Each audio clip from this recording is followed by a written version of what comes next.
afraid. At sinabi na rin naman ni Vice President Sara na hindi siya sang-ayon sa mga pananaw na yan. Okay, so kasi kanina din meron kayong natanggit na parang hindi kayo sunod-sunuran o sunod-sunuran? Ang mga kongresista tila nasasanay na diktahan ang Senado kaugnay sa gusto nilang mangyari sa impeachment. Pues kung trabaho ng ilang mambabatas na maging sunod-sunuran kay Speaker Romualdez. Wow, grabe ang bigat ng bitaw niya dito Gusto, klaro, itong impeachment na ito. Hindi namin trabaho yan sa Senado. Hindi ko rin trabaho. Na maging sunod-sunuran kay Speaker. Yan bilang tagapangulo ng Senado. Para sa akin, gagampanan namin ang aming tungkulin ayon sa aming paniniwala na tamang proseso na naaayon sa batas. Nung inupuan nila na mahigit 2 buwan itong impeachment complaint, may narinig ba sila sa amin? Wala. Nakalagay din sa rules nilang immediately ibibigay ng SecGen yung impeachment complaint sa Speaker. Pero hindi nila ginawa yun sa loob ng mahigit 2 buwan. May narinig ba silang reklamo sa amin?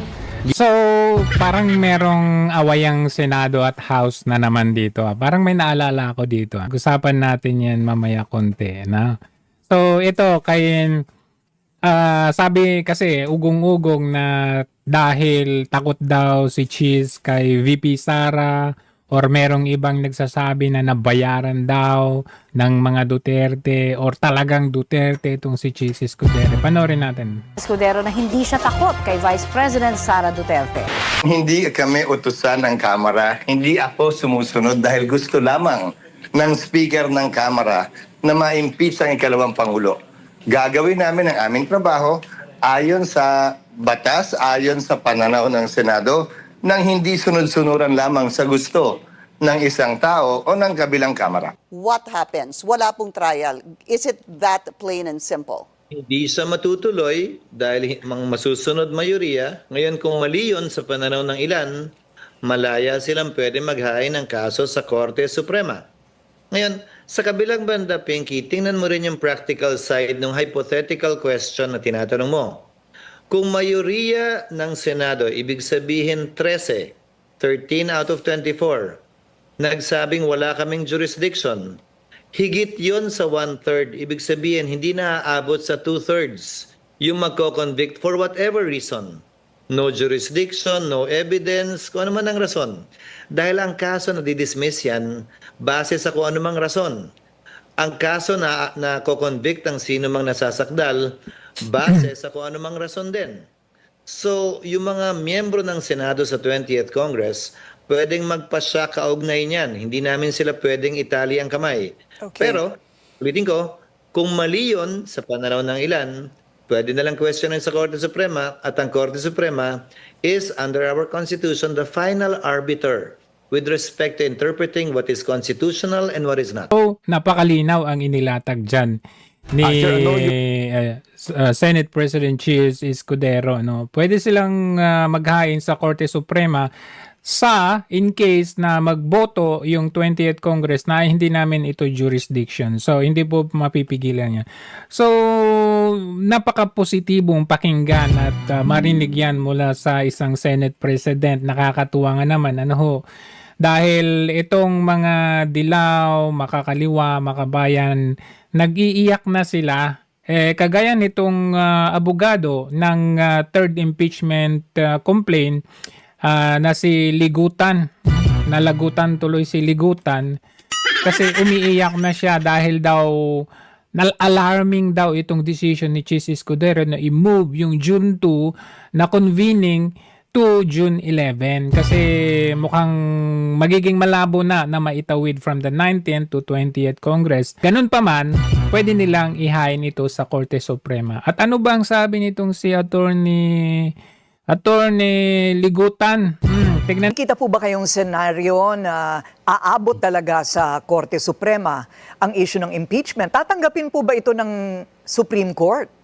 All right, so reading between the lines, the body language of those involved in the strike, I think that's what they're expecting. That's what they're hoping for somebody to file a case before the Supreme Court. So yung init, yung spotlight will now be third to the Supreme Court. So parang mabibigyan ng free pass, so to speak, yung Senate with them not proceeding with trial. So I really hope na hindi umabot sa Supreme Court kasi for I really hope na hindi umabot sa Supreme Court.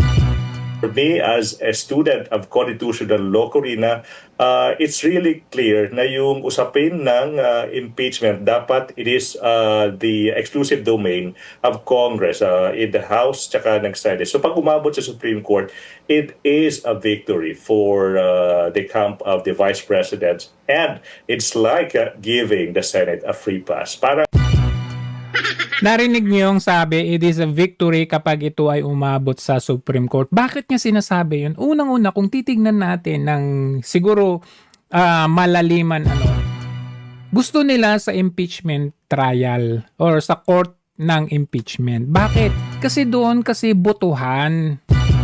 Kahit wala kang evidence, ang evidence mo lang ay yung sinabi na ganito, sinabi ng ganito, or yung statement na ganito, statement na ganyan, boboto pa rin yan sila. Pero kasi pagdating sa Supreme Court, kailangan ng matibay na ebidensya. And take note, remember, pinag-uusapan pa yan sa COA. Andun yung mga evidence sa COA. So, what will the Supreme Court do? Sasabihin na nila yung mga evidence doon sa COA. O di, kaya victory for Duterte kasi evidence-based tayo pagdating sa Korte Suprema. Pagdating sa impeachment court, vote-based po tayo.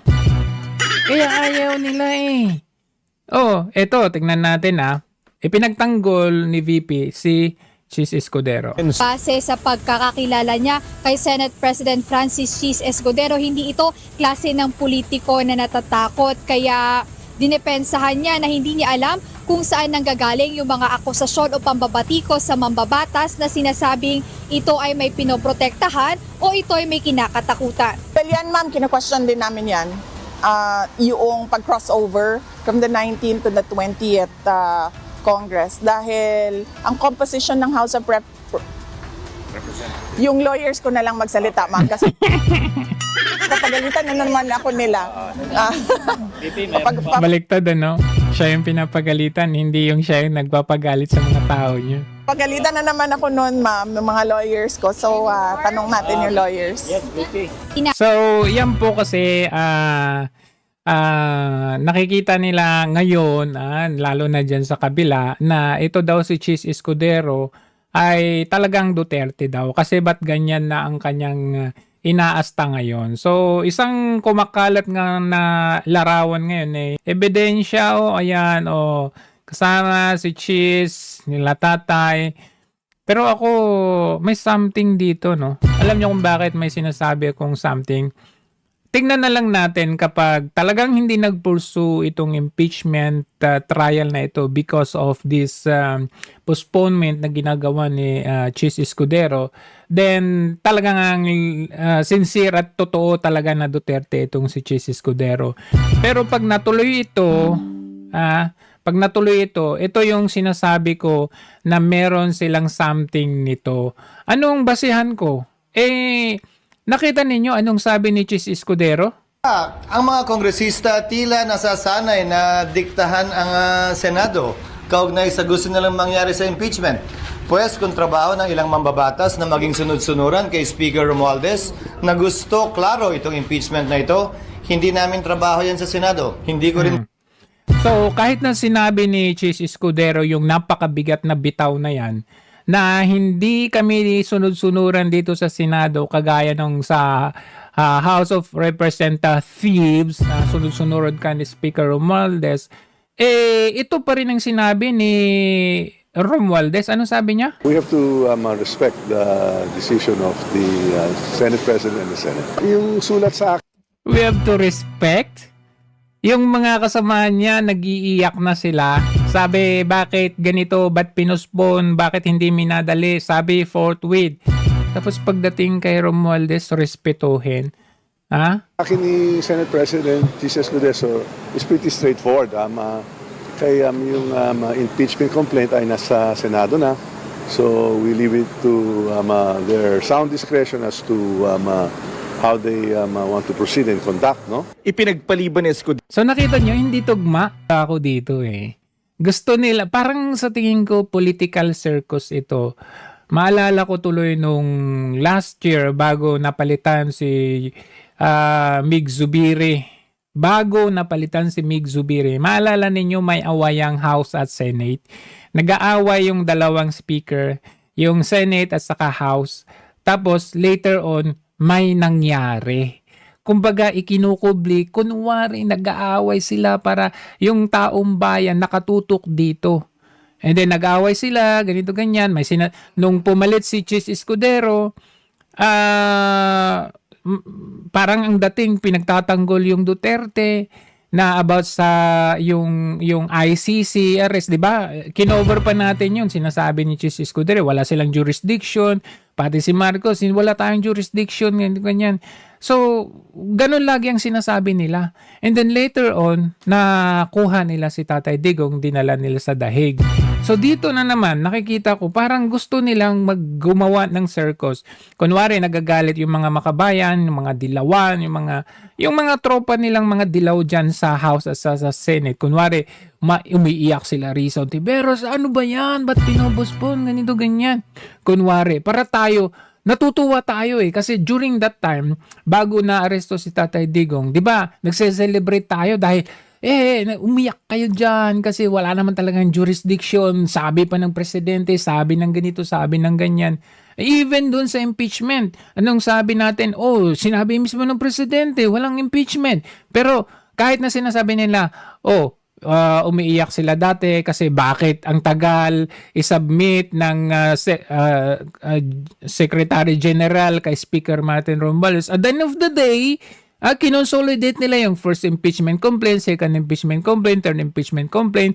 Kinonsolidate nila lahat yun as one impeachment complaint. Tapos na-forward na nila from the Speaker to the Senate. So nakita ninyo yung ginagawa nilang political circus dito. Ngayon, ganun ulit ang gagawin nila dito. Kunwari lang sila. Kunwari lang na ipopostpone.